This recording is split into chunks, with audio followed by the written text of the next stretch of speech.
Começou mais um Tá Beleza Podcast, tudo sobre saúde mental, estética, beleza, apresentado por mim, Marco Van Damme, e claro, por ele, o mestre do transplante capilar do país, Dr. Joel Lacerda. Como é que é o lance dos Triple C. Triple C. Curtiu, comentou, compartilhou. É muito Isso. importante, que aí vai aparecer na tua grade, né? É verdade, ali no trilho do YouTube, aí aparece de acordo com o teu interesse, vão aparecer ali os vídeos do Tá Beleza Podcast. Por isso que é fundamental que você curta o vídeo. Vai lá, ó, dá o likezinho, o joinha, dá o like ali, porque ajuda bastante a gente. E claro, você se inscreve. Você pode, nos comentários, dar sua sugestão de pauta, o tipo de tema, de temática que você quer aqui no podcast. Não é verdade, Não, doutor? e é bom também expressar aqui o seguinte, registrar que saúde todo mundo precisa saber e precisa ter. Então não tem credo, não tem religião, não tem raça, não tem idade. Verdade. Só assistir o Tá Beleza Podcast, que aqui já falei, não tem fake news, aqui não tem como é que se fala mesmo? Lacração. É verdade. Aqui é ciência. Não tem caosada. Tudo aqui no Tá Isso. Beleza Podcast. Aproveita e segue a gente no Instagram, @TaBelezaPodcast. Nosso convidado de hoje, eu vou dizer uma coisa. Ele é muita coisa ao mesmo tempo.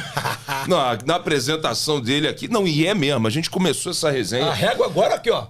Não, tá lá em cima. Já o sarrafo subiu e muita Subiu. coisa. A gente começou essa resenha bem antes dessa gravação aqui. Bem antes. A gente tava trocando uma ideia, tava conversando sobre várias coisas e eu te garanto, esse episódio tá imperdível. A gente recebe o Dr. Arthur Costa, psicanalista, empresário, professor da Associação Brasileira de Psicanálise Clínica. É uma honra ter você aqui com a gente, doutor Arthur, tudo bem? Seja bem-vindo. Obrigado. É enorme de estar aqui com Arrebentou. vocês, gente, nesse podcast, de falar desses temas tão interessantes que vocês sempre trazem aqui. Fui acompanhando aí os episódios e eu acredito que a gente vai poder aqui trazer um conteúdo bem legal para quem vai nos assistir. Ó, Van Damme, peraí, eu vou ter que impor minha voz aqui. Não, faz isso não. Além de você, Não, gente. que é o Não, 01 do tem- rádio. não. A voz do cara aqui, cara. Tem a voz bonita mesmo. Não dá não, hein? O doutor Arthur tem voz de locutor de Tá chamada, maluco, aqueles que caras isso, que... pô? Clássico de cabine. Até que minha voz é grossa, mas como É bonita, eu pra acordei impor. mais tarde hoje, eu acho que minha voz está mais grave que o normal. Aí ajuda, né? Agora, Sedão parece um Cid Moreira da Shopee. Cid Moreira da Boa. Shopee. Cid Moreira, Cid Moreira. Arthur, a gente estava falando sobre as diferenças de tratamento, né? De como o psiquiatra trata o paciente, o psicólogo e o psicanalista. Faz um breve apanhado aí dessas diferenças e como é que o psicanalista encara os desafios dele. Gente, lembrando assim, é bem diferente. É porque parece, algumas pessoas às vezes têm a ideia de que um compete com o outro, mas de forma alguma. A psicologia ela tem um tipo de abordagem, a psiquiatria, obviamente, é o único da área de medicina. É o único que pode trabalhar, por exemplo, questões medicamentosas. A intervenção medicamentosa só o médico psiquiatra pode fazer. O psicólogo ele tem o carro-chefe a questão comportamental, a TCC. Lembrando, gente, que psicologia não se resume a TCC, tá? Tem gente que acha que psicologia se resume só a terapia cognitiva comportamental. Não, a psicologia é algo muito amplo, tanto é que é uma graduação. A psicanálise não. A psicanálise ela tem uma questão filosófica, cultural e acadêmica diferente. Tanto é que a maioria da formação em psicanálise ela é uma formação livre. Normalmente são pessoas que já têm curso superior, que já têm outro tipo de formação e que procuram o estudo da psicanálise. Mas a psicanálise ela tem uma postura mais investigativa. O inconsciente ele é o principal material de trabalho da psicanálise. Então, assim, para a psicanálise, a gente tem 3 níveis de consciência. Consciente é aquilo que a gente, por exemplo, perguntar, cara, o que tomou no café da manhã hoje? Tu vai lembrar. Se eu perguntar assim, o que você tomou no café da manhã há uma semana atrás? Complicou. Começa a ter que... Isso seria tipo pré-consciente. Aquela memória que começa a se diluir. Tem que buscar, né? E o que é o inconsciente? Cara, o que você comeu há exatamente 1 ano atrás no almoço? Cara, tu não vai lembrar. Mas tu esqueceu? Não, a sua mente entendeu de que aquele conteúdo não era importante ou não era necessário e empurrou para o inconsciente. Ela é eficiente, né? Ela quer só coisa que vai usar, né? Ela tem mecanismos de defesa para te fazer seguir a vida. Então, assim, você tem um trauma, um problema, uma dificuldade, uma separação, uma frustração, a sua mente vai pegar aquele conteúdo, vai empurrar para o inconsciente para você seguir a vida. Só que aquilo muitas vezes vai gerar sintoma.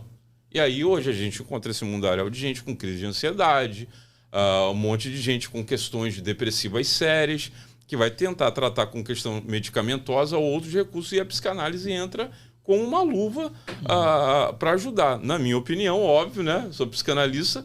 Na minha opinião, a psicanálise é o método mais poderoso para alívio da angústia humana. Agora, você falou sobre ansiedade, depressão.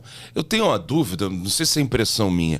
Hoje em dia, realmente, esses casos cresceram, tem sempre a maioria das... A maioria não, mas grande parte das pessoas tem ansiedade, ou tem depressão, ou então tem os dois. Hoje em dia, isso está atingindo mais gente, ou antigamente atingia da mesma forma, só que não davam a mesma atenção. Muitas vezes era visto como, isso é bobagem, é frescura. Vandame, eu vou tirar aqui. Na verdade, a gente não tem uma... Se a gente for pegar por dados estatísticos, vai mostrar que os níveis de ansiedade hoje são muito maiores e tudo mais. A verdade é que a ansiedade... ela não é uma coisa ruim. Ela é normal, gente. A gente lida com... A ansiedade é algo típico e inerente do ser humano. Para ir à guerra, né? O problema é o distúrbio de ansiedade.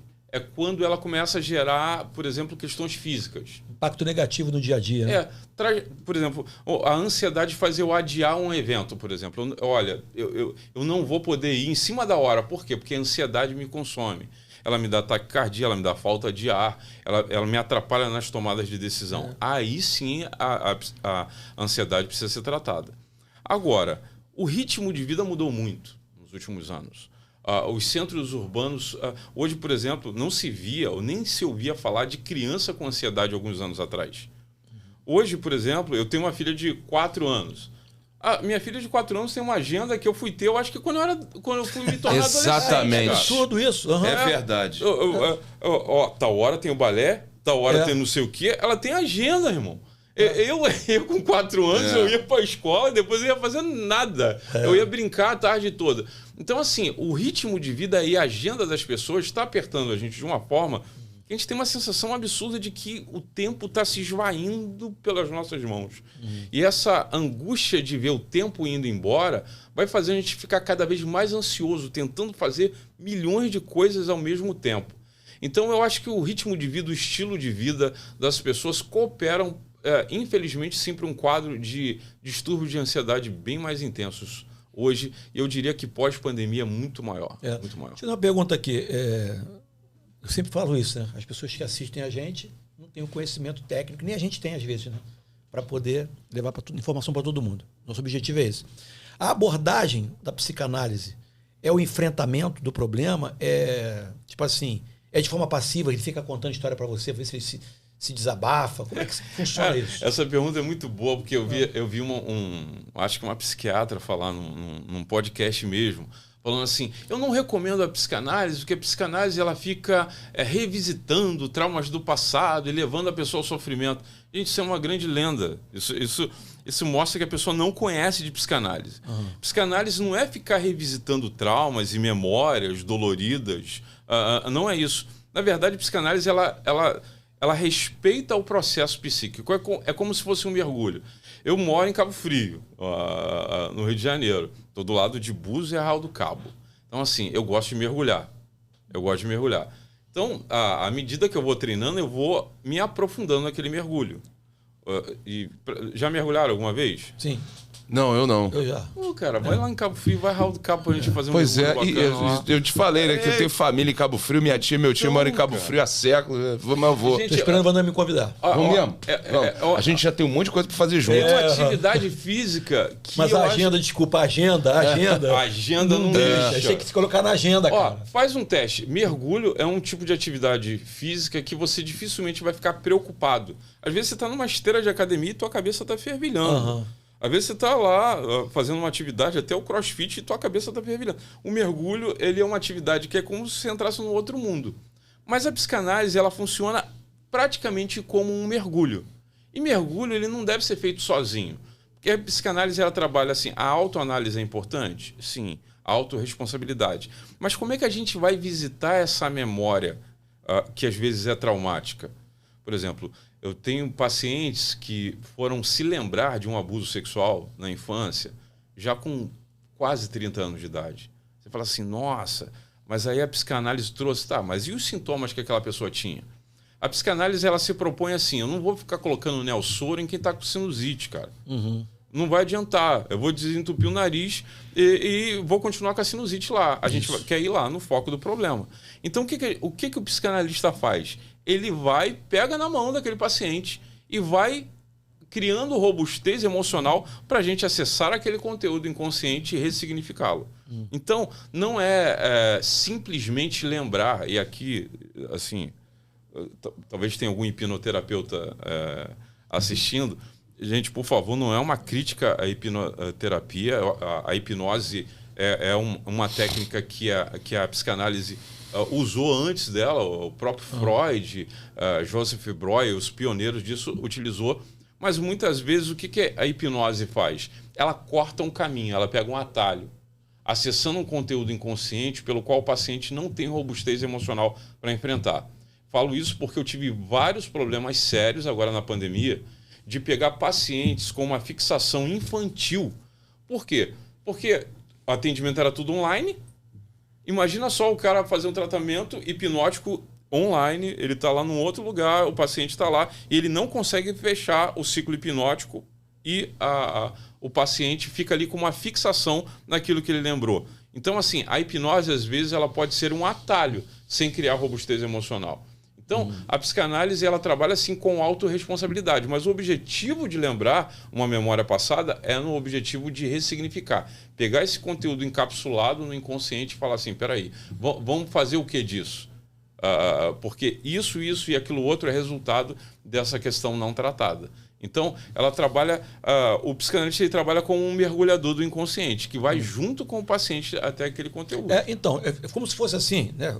Resumindo, tipo assim, você vai lá no HD e descobre onde está o arquivo. Exatamente. Você não consegue resetar, mas você reconstrói o caminho. Exatamente. É isso? A gente vai recriar um acesso para lá, para que você consiga lembrar sem sentir dor. É uma cicatrização emocional mesmo. A proposta é essa.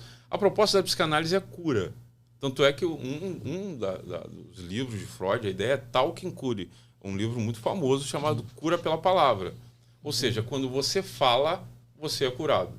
A partir do momento que eu vou falando, à medida que eu vou trazendo isso à tona, eu vou sendo curado daquele trauma, daquele conteúdo inconsciente. A gente entrevistou aqui uma psicóloga que ela falava isso, do enfrentamento à dor. Que a dor, você não pode fugir da dor. Ela tá lá, ela existe, trauma. né? Então você tem que curtir aquilo. Curtir no sentido de ser legal. Né? Ser como se fosse o vinho, ser curtido. Assim, a psicologia ela trabalha muito com essa de sensibilização, né? Você tem medo de altura, o que eu vou fazer? Você vai começando a se aproximar do medo de altura e se acostumando e cicatrizando aquilo ali. Na verdade, a psicanálise faz isso, mas no sentido de memória. Lembrando, gente, que assim, sei lá, de repente tem alguém aqui assistindo o podcast que está precisando de esquecer um ex. Acho que não tem ninguém, né, que precisa esquecer isso. Não, acho que não. Mas, de repente, pode ser que alguém esteja assistindo o podcast e fale assim, estou precisando esquecer um ex. O que você precisa fazer para esquecer um ex, por exemplo, para essa memória ir para o inconsciente? Primeira coisa, parar de stalkear a rede social do ex. Porque isso mantém na consciência. Mantém vivo, né? Às vezes a pessoa terminou um relacionamento, cara, há 5 anos, 10 anos atrás. E não tem a ver com o tempo. Níveis de consciência não tem a ver com o tempo só. Legal. Não tem a ver. Ele não respeita essa cronologia. Se todo dia eu visito e trago para a minha consciência aquela memória, ela pode ter 20 anos. Ela vai estar sempre aqui, ó, flutuando. Fresquinha. Todo dia ela está aqui.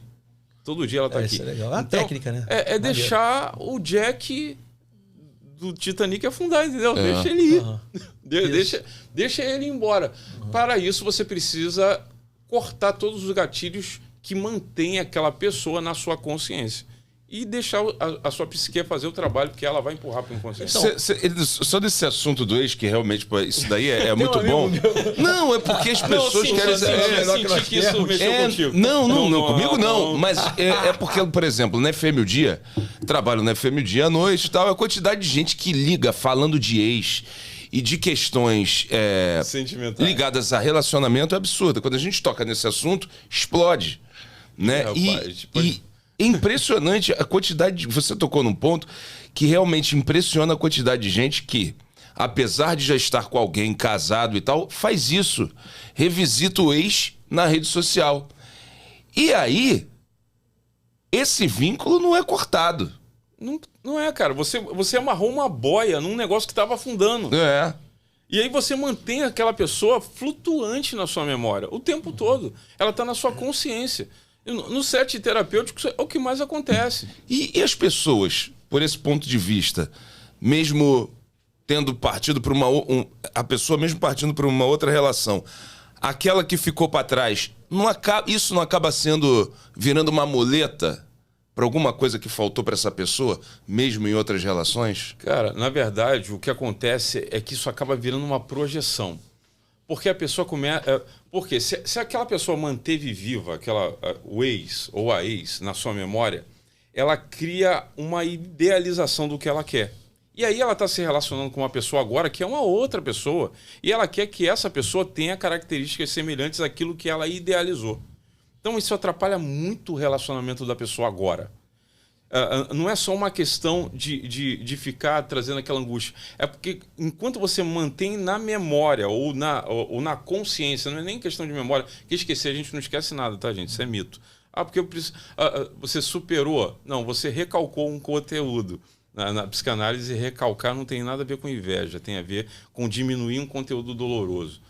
Então, não é uma questão de superar aquele assunto. A questão é realmente poder entender assim, se eu ficar mantendo essa idealização ou a ausência dessa pessoa cria uma fixação mesmo, vira uma forma desacerbada de querer aquilo, eu começo a projetar a imagem do meu ex no meu atual e à medida que o meu atual não consegue corresponder àquilo, eu tô sempre frustrado. E aí, cara, vira... Eu ia falar o nome dos artistas aqui, mas eu tô podendo pagar advogado agora não. Vira Belo da Graciela. Apesar que o lançamento de ontem foi fantástico. Mas assim... mas a verdade, assim, tem gente que tá em 7, 8 casamentos. Cara, é possível um relacionamento, o outro não dá certo, mas assim, 7, 8 casamentos. Verdade. Será que o problema estava em todas as outras pessoas? Ou será que você se fixou em um ex-relacionamento e projetou, idealizou aquela imagem em todos os outros seguintes? E nem existe um lápis temporal maior entre um e outro. O cara separa que já casa aqui, separa que já casa aqui. Exatamente. Nem se curte sozinho. Exatamente. Né? É porque me vê a Gretchen e o Fábio Júnior na cabeça, não tem nada a ver. Né? Deixa eu falar uma coisa aqui. É legal. É tipo assim...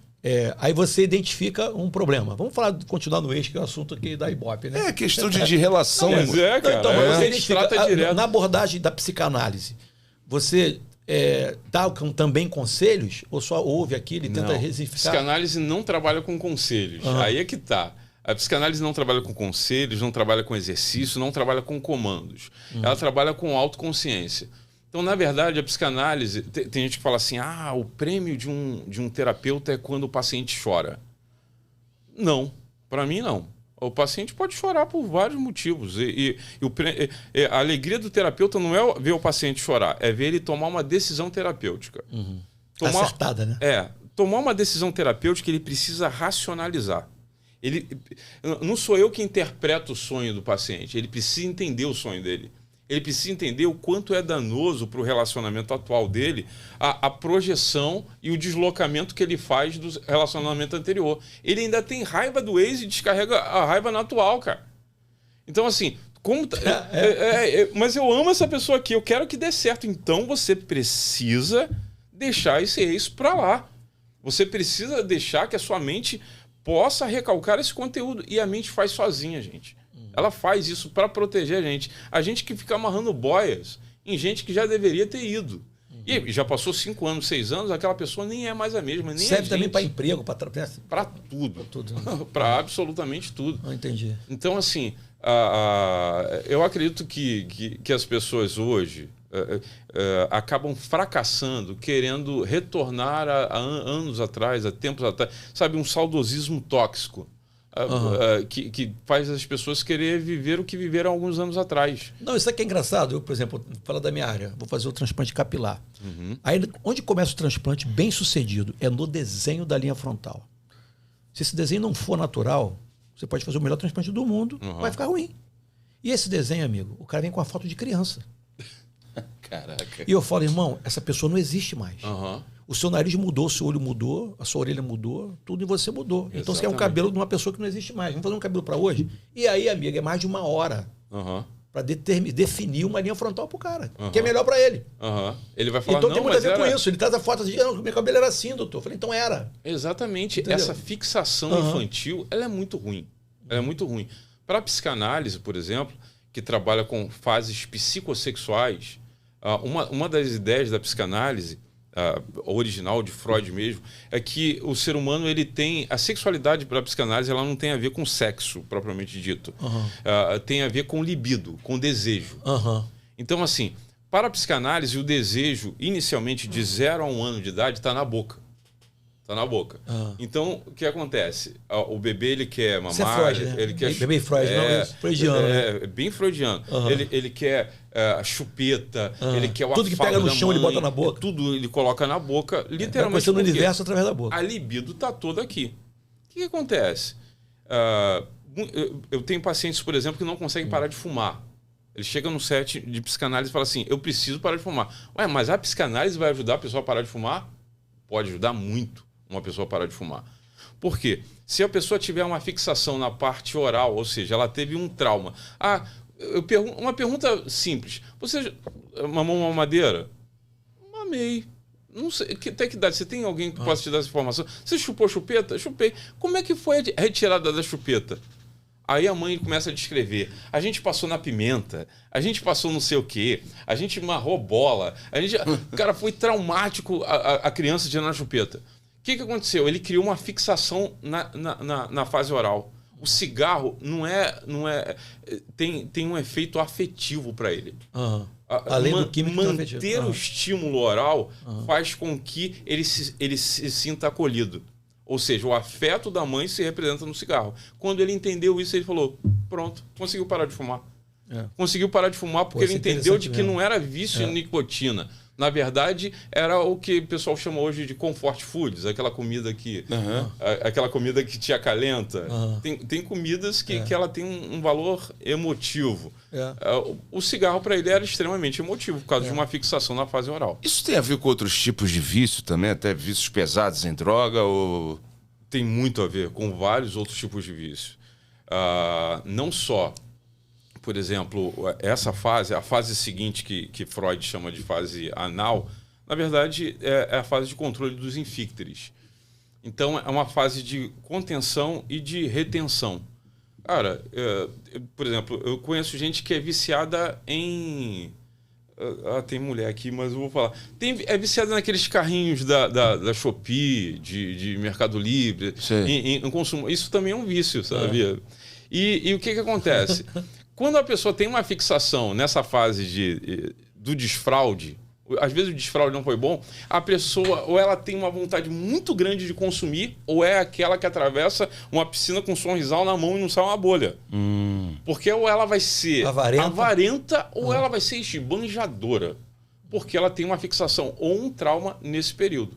Consequentemente, isso tem uma tendência a gerar compulsões. E aí, quando a gente fala, por exemplo, de dependência química, mais pesada, para outros tipos de droga, lícitas e ilícitas, isso se mostra muito. Por exemplo, muitos pacientes meus alcoólatras, eles tiveram fixações na fase oral, logo lá no início.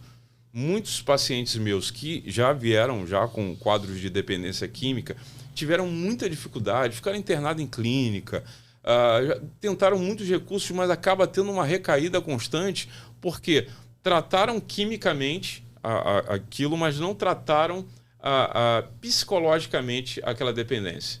E, na verdade, aquela dependência ela apontava para um débito emocional. que a gente, às vezes, tenta pagar com dinheiro. Por que a gente compra tanta coisa que não precisa, às vezes? Porque a gente tenta, com coisas, substituir débitos emocionais. E aí, isso acaba acarretando compulsões. Falando em compulsão, depois da pandemia, eu nunca vi tantos casos de compulsão quanto eu tenho visto agora. Só aproveitando que é Dr. João, porque... Tô falando pra caramba. Não, a ideia é essa. Quando a gente quer perguntar junto, é que o assunto tá muito bom. Tá bom. Não, é porque assim, você já falou sobre pandemia aqui, já citou 3 vezes pandemia. E antes da gente começar a trocar essa ideia aqui no programa, a gente estava comentando que o mundo mudou bastante depois da pandemia. Isso afeta as pessoas até hoje. E a gente não voltou ao nosso normal, ou voltou? Cara, eu acho que não. Eu acho que assim, a gente está vivendo hoje quase que uma pandemia de dengue, né? Muitos casos de dengue, muitos casos. Mas a de Covid passou. Eu brinco até que eu podia pedir música porque eu peguei 3 vezes. Eu peguei 3 vezes Covid, a segunda vez eu quase morri. Morri. Eu fiquei numa UTI de 8 pessoas, os outros 7 morreram. Ali no pico da pandemia, ainda não tinha vacina, não tinha nada naquela época, foi bem complicado. A segunda vez que eu peguei foi bem difícil. Mas passou, cara, passou. A gente vê hoje pouquíssimas pessoas sendo afetadas pela Covid, mas o dano emocional dessa pandemia, a gente ainda não tem nem como mensurar ainda. Não dá. A verdade é que, assim, para a gente que já está nesse ramo de saúde emocional há muito tempo, o diferencial é gigantesco. Hoje, eu acredito assim, que a pandemia ela teve o ruim, porque parece que a gente quebrou emocionalmente. Muita gente ficou rica na pandemia. Muita gente quebrou financeiramente. Muita gente ficou rica. A pandemia ela não quebrou todo mundo financeiramente, mas ela quebrou quase todo mundo emocionalmente. Emocionalmente. Problemas familiares se agravaram porque ficou todo mundo dentro de casa. Não é que a gente não tinha problema, a gente já tinha problema. Só que agora todo mundo foi obrigado a ficar dentro de casa. E um período longo, né? Se potencializou. Então, assim, quem estava com problema no casamento descobriu que estava com problema no casamento na pandemia. Então, assim, pós-pandemia, terapia de casal, sério mesmo, eu tenho fila, eu acho que até 2025, de gente esperando abrir uma vaga para poder entrar. Eu não tenho vaga. Aliás, gente, eu não estou fazendo aqui propaganda minha. Não, porque vaga para eu atender eu não tenho, tá? Não tenho. Esse ano eu não tenho. Nem individual, nem em casal. Mas, assim, o colapso que aconteceu que eu entendo como uma psicopandemia que a gente está vivendo hoje, é grande. Só que a gente ainda não tem uma métrica para poder deduzir o quanto danoso isso é. Mas que a coisa está bem mais complicada após pandemia, eu acho que isso é visível, é notório. Arthur, olha só. O Arthur, ele é bacharel em administração, filosofia, em teologia, terapeuta familiar, especializado em dependência química, professor de oratória, né? Palestrante motivacional. Vamos lá. E também você não colocou aqui, mas conversou ali em off, que você é pastor há 25 anos. Sou também, pastor há 25 anos. Você falou para mim que você é pastor há 25 e é psicanalista há 20. Há 20. Quer dizer, é uma estrada bem legal e você mostrou muito conhecimento teórico também, eu acho legal isso. Minha pergunta eu não sei se você se incomoda em falar, você mistura a religião com a psicanálise? Você acha que é necessário ou não? De jeito nenhum. Na verdade, até gosto desse tipo de pergunta. Porque às vezes as pessoas acham que, cara, será que não dá para misturar as coisas? A verdade é que eu acredito de que religião e setting terapêutico não devem ser misturados. Não deve ser misturado. Na verdade, com qualquer tipo de técnica. Mesmo porque a neutralidade do analista ela é a chave principal para acontecer a transferência. O que é transferência para a psicanálise? É o vínculo de confiança. Então, imagine só que eu tenho pacientes do Santo Daime, eu tenho pacientes muçulmanos, judeus, tenho paciente budista, tenho paciente ateu. Então, imagine só que eu misture qualquer tipo de fé ao setting analítico. Se eu fizer isso, eu não atendo membros da igreja que eu pastoreio como analista. Não funciona. Ele vai me ver como pastor, cara. E aí a análise vai ficar prejudicada. Se ele não tiver uma visão neutra de mim e eu não tiver uma visão neutra dele, a análise fica extremamente prejudicada. Na minha opinião, assim, respeito quem faz, igual tem gente que fala, é psicanálise cristã. Não, gente, sinceramente, não existe psicanálise cristã. Psicanálise é psicanálise. Existe religião cristã. Existe a religião islâmica, existe os espíritas. Agora, psicanálise é psicanálise. E, na minha opinião, o setting analítico ele não deve ser misturado com nenhum tipo de escopo religioso. Caso contrário, vai prejudicar fortemente uma análise neutra que precisa ter. Então, assim, eu não misturo com aula. Eu sou professor sênior da BPC, então, assim, eu sou o principal professor da Associação Brasileira de Psicanálise. Esses 3 últimos dias, na verdade, eu dei 3 aulas em sequências. Assim, para lives com 600 pessoas, quase 700 pessoas em cada live. De gente de tudo quanto é lugar. Não tem a menor necessidade de misturar isso. Óbvio, não escondo a minha fé, nem o meu credo, mas no meu set analítico, religião, eu falo assim, você quer me ouvir pregar? Aí você vai na igreja. Você quer minha análise, você senta no meu divã. É outra história. Então, mas eu sou membro da sua igreja. Beleza, meu paciente você não pode ser. Não tem como ser, porque você não vai conseguir me ver como analista. E aí, se você não me vê como analista, me vê como um pastor análise. Deixa eu insistir na pergunta, porque acho que você é uma autoridade para poder responder. Se você não fosse pastor, não perguntaria. Mas pastor tem autoridade para poder falar. Sim. Baseado nessa tua linha de raciocínio, você então não é a favor de misturar religião com política, com trabalho, com nada? Cara, eu diria assim, política partidária, eu acho que a religião tem que se manter longe. A política partidária. Eu acho que, por exemplo, nas últimas eleições, ela foi uma prova do quanto isso é ruim. Isso é ruim. Onde houve uma tentativa de fusão de religião e política partidária. É simples, é só a gente ver a história. Toda vez na história que religião e política se fundiram, foi feita uma fusão, deu muito ruim. Deu muito ruim na história. De ser trágico mesmo. Então, assim, a gente precisa aprender com a história de que religião e política partidária... Eu digo política partidária porque política está em todos os contextos da sociedade. Mas a política partidária ela não deve fazer parte de ambientes religiosos, na minha opinião.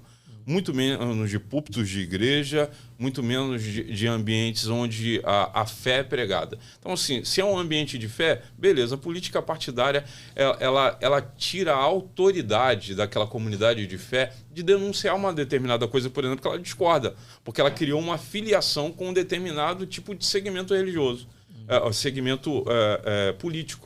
E aí, então, se ela acha que é errada determinada coisa, ela vai ficar proibida ou tolhida de poder falar. Então, eu acho que, por exemplo, religião e política partidária, elas devem estar separadas. Deixa eu, então... Aliás, só assim, esclarecendo, eu sou um pastor batista. A Igreja Batista é uma igreja histórica, né? Uma igreja centenária. Ela tem vários critérios, tem uma ordem de pastores. Você não pode ser ex alguma coisa. Para você ser pastor batista, você tem que ter certidão criminal, você tem que fazer uma faculdade de 5 anos. Você tem que fazer um concílio, que é tipo uma prova da OAB oral. Muito legal, não sabia. O pastor batista ele passa por um processo longo de alguns anos de preparação e de forja para isso. Um dos princípios da Igreja Batista é a separação entre igreja e Estado. Então, assim, a Igreja Batista não recebe verba governamental e a política partidária ela deve ficar fora do seu ambiente de fé. Muito legal. Deixa eu mudar o assunto aqui. Como você faz parte da Associação Brasileira de Psicanálise Clínica, qual é o pré-requisito para uma pessoa ser psicanalista? Tem que ter graduação, não tem? O curso de quanto tempo? Tem que ser um criminal? Vamos saber. Para você estar associado hoje a uma associação psicanalítica, você tem que apresentar certidão criminal e uma formação ou uma filiação em alguma... Estou dizendo assim, alguém que já é psicanalista. Por exemplo, eu quero me associar à Associação Brasileira de Psicanálise Clínica. Você vai ter que apresentar uma série de documentações, inclusive certidão criminal, para que você possa ser associado à Associação Brasileira. Mas digamos que você não seja psicanalista e queira ser. Isso. Você precisa ter formação superior? Não é obrigatório ter formação superior. Não existe um critério que fala assim, tem que ter uma formação superior. Mas, sinceramente, A literatura psicanalítica é uma literatura robusta e razoavelmente técnica, que foi traduzida para português nos anos 70, de alemão para português nos anos 70. As obras de Freud foram traduzidas, os primeiros fascículos foram em 1972.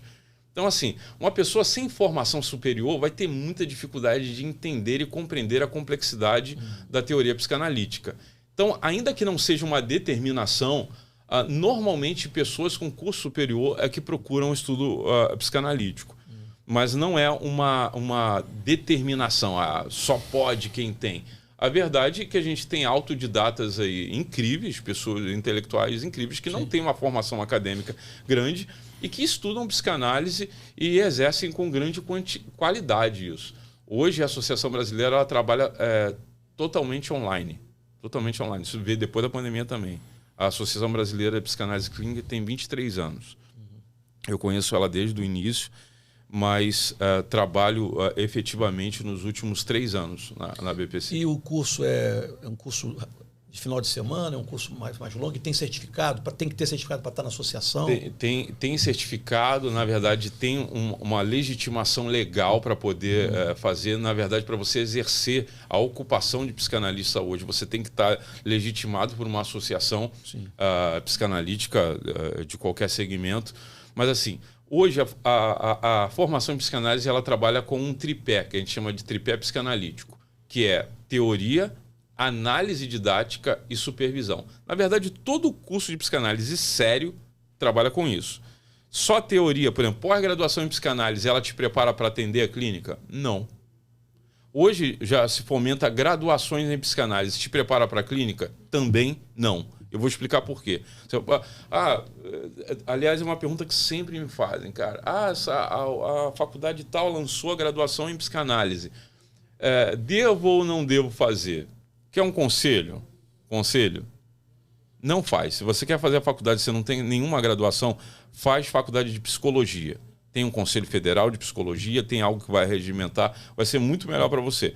Agora, se você quer estudar psicanálise, você quer se tornar um psicanalista, procure uma associação séria, a Associação Brasileira está aí para poder te auxiliar nisso, e ela vai respeitar o tripé. Uma teoria que são, eu acho que 26 módulos, que você hoje são pela Hotmart, você tem um período de até 3 anos para poder fazer essa parte. E aí, então, você vai para a análise didática, você vai atender pacientes reais. A gente tem a gente chama de APA, é o atendimento acadêmico. Hoje, por exemplo, a gente está bem concentrado no sul do Brasil. A gente mandou vários links para lá, com tráfego pago, para quê? Para a gente poder atender gratuitamente não só as pessoas que foram atingidas pelas enchentes, mas os voluntários. A gente está muito preocupado com a galera que está trabalhando lá. Porque o impacto emocional do veterinário que está cuidando do animal, do pessoal que está ali o dia inteiro... Empacotando as coisinhas, separando, preparando alimento, é muito grande. Então, a gente hoje tem uma equipe razoável de alunos e psicanalistas prontos para atender gratuitamente online. São 10 sessões gratuitas, qualquer pessoa pode ir lá se inscrever no APA e receber essas 10. E os nossos alunos em formação fazem isso. Eles atendem pessoas reais. Eles têm análise pessoal deles. Não existe psicanalista que não passa por análise, tá? Não existe. Se você não passou por análise, você não pode ser psicanalista. E a supervisão. Quando você está atendendo, tem um psicanalista mais experiente te acompanhando. Você traz os casos, olha, estou com dúvida nisso. A supervisão sempre vai fazer. A supervisão é a única coisa que faz parte para o resto da vida. Eu sou supervisor de vários outros analistas e eu tenho meu supervisor. Ainda com tanto tempo de experiência, eu sempre tenho um supervisor. Arthur, você falou agora sobre esse trabalho que vocês estão fazendo no Sul e outro dia eu estava pensando sobre isso, né? A gente falou ainda há pouco sobre o impacto da pandemia, que ainda existe, que transformou as pessoas. E quem está no Sul hoje sofreu mais esse impacto, sofreu esse trauma. Como é que você acha que vai impactar tudo isso que aconteceu? O Estado está destruído em cima das pessoas que vivem lá, em cima de pessoas que têm conhecidos lá. Eu digo isso porque a FM O Dia, né, tem, através do aplicativo, ela chega no mundo inteiro. Então a gente tem ouvinte no Brasil inteiro. E me chamou muito a atenção o relato de algumas pessoas que ouvem e assistem a gente pelo aplicativo, principalmente de um pai que ele mora em Porto Alegre, ele é aqui do Rio, mas ele tava falando sobre a falta de água. Ele logo quando ele falou assim, pô, Vandame, a gente tá precisando de água, cara. A galera tá falando de dinheiro, mas pô, a gente precisa de água. A água aqui tá acabando, meus filhos sem água. E assim, eu tava vendo o desespero dele, a ansiedade. Como é que esse impacto pode...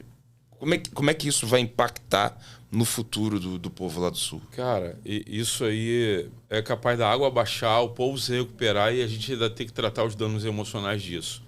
Eu acho que vai ficar para mais tempo do que o material. Essa tragédia no Sul, ela é uma tragédia que, diferente de algumas outras, ela alcançou todos os níveis sociais. Desde o milionário de Porto Alegre até a pessoa mais carente de uma comunidade. Então, assim, a gente vai ter danos emocionais gerados em todos os escalões. Porque, por exemplo, a pessoa menos favorecida, ela vai conseguir se recuperar, ela vai fazer a casa, mas o cara que é empresário, ele perdeu tudo. Ele não sabe nem por onde começar. O desemprego que vai ser gerado, fora o êxodo que deve acontecer em Porto Alegre e região. Porque, se vocês lembrarem, setembro do ano passado, teve uma enchente em algumas regiões ali adjacentes de Porto Alegre. Não nessa proporção. Então, algumas pessoas estão perdendo em meses novamente a mesma coisa. Ou seja, a probabilidade de, por exemplo, ter pessoas com estresse pós-traumático, com danos emocionais seríssimos por quê?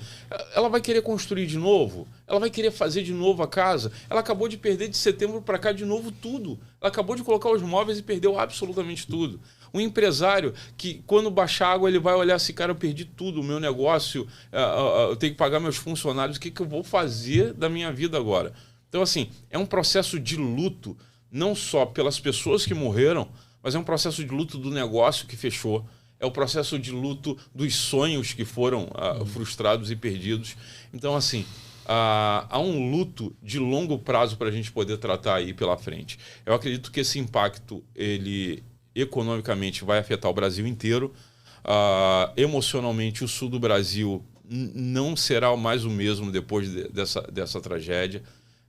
Desses últimos meses, a insegurança, a ansiedade das pessoas daquela região terá que tratar. Eu espero mesmo assim que a gente possa ter um grande mutirão de profissionais da área de saúde emocional para dar suporte a essa região do Brasil, para que eles possam se recuperar emocionalmente e, consequentemente, eles vão conseguir se recuperar financeiramente. Dinheiro é um assunto emocional também. É verdade, que a falta dele gera...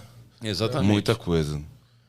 Eu estou vendo aqui também, tem um programa de harmonização emocional. A gente vê muita harmonização orofacial, né? Cara. Como é que é isso, cara? Então...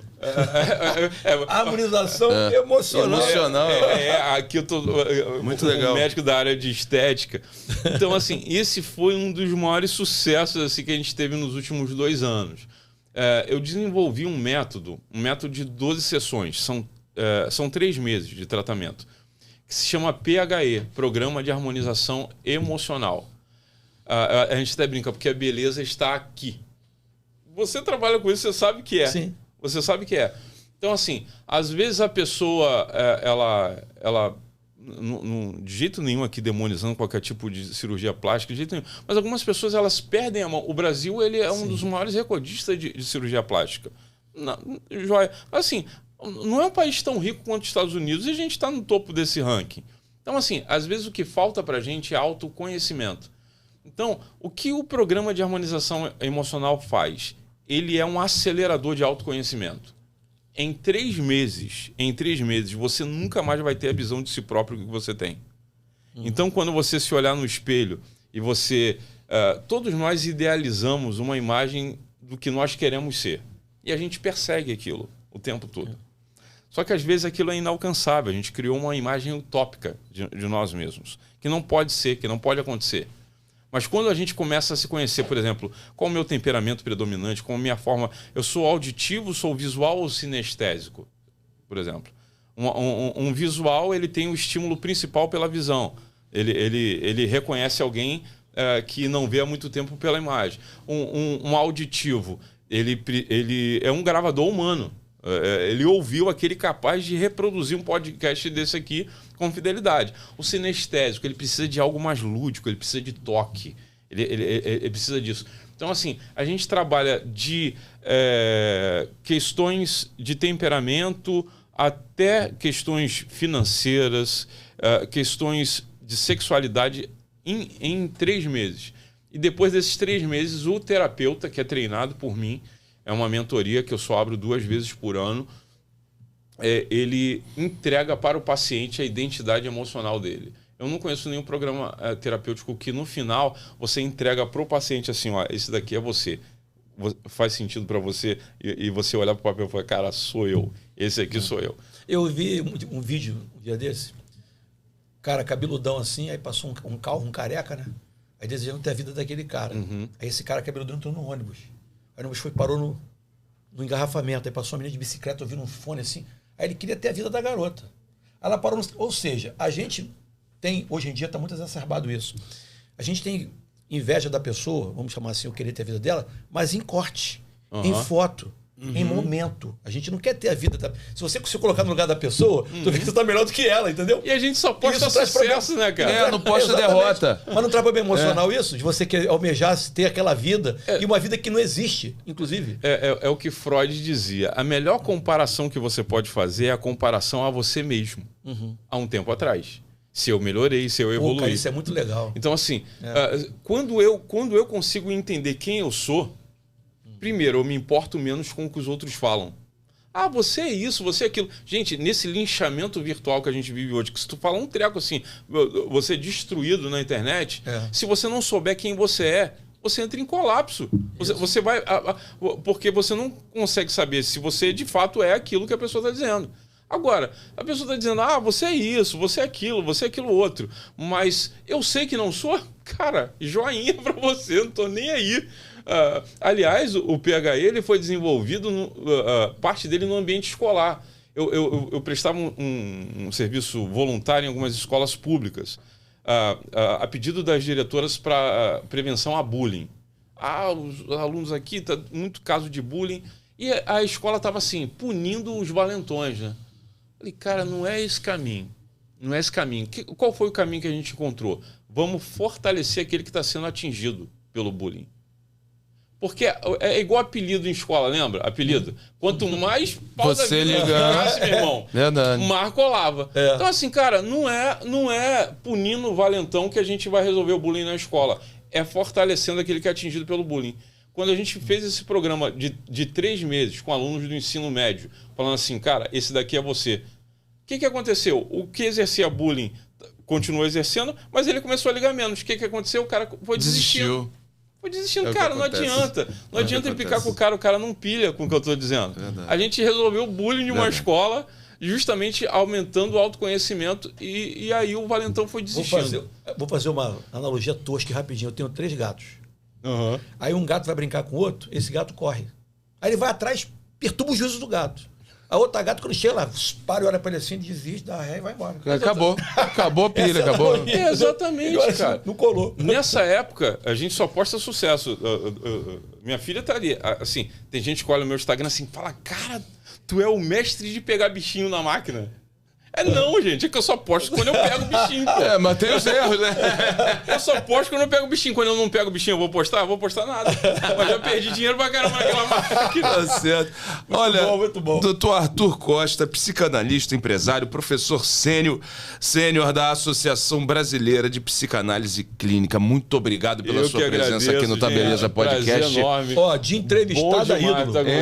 Bravo demais. Tá louco, velho. Coisa mais linda. Ele vai ter que voltar, porque é tanta coisa que a gente tem que falar e acaba tendo que ficar de fora. Vai. Mas você vai ter que voltar aqui no Tá Beleza Podcast. Eu volto para buscar umas guitarras por aqui. Vai buscar a guitarra hoje ainda, gosta de um rock and roll. Pastor, guitarrista, Só tá faltando ser flamenguista, Vandame. Eu sou flamenguista, cara. Moleque! Você é flamenguista? Não, eu sou Botafogo. Ah, sou Botafogo. O Botafogo tá. Poderia ter conhecido você no ano passado, que eu ia pedir pra você me tratar.